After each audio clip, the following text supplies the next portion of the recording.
Надо. Терпи еще чуть-чуть. Покажи, я не буду. От него попробуй. Мое другое. Вот, смотри. Не.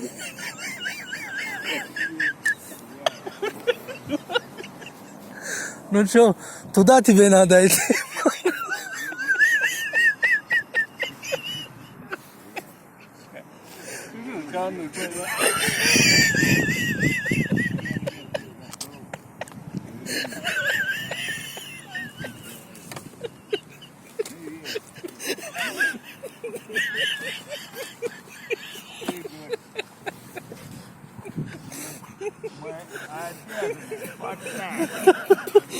Ну как? Что скажешь?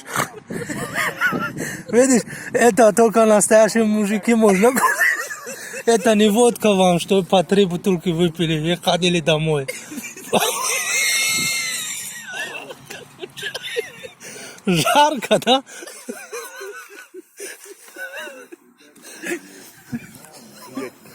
Второй раз ты меня черным угостил. Потому что ты мой друг.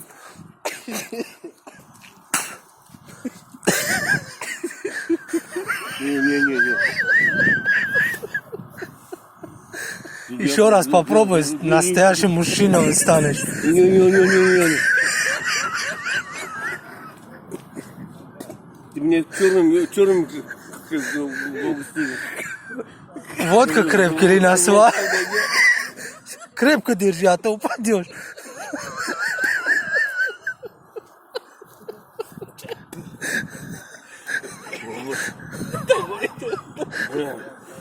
Я мужик, что мог.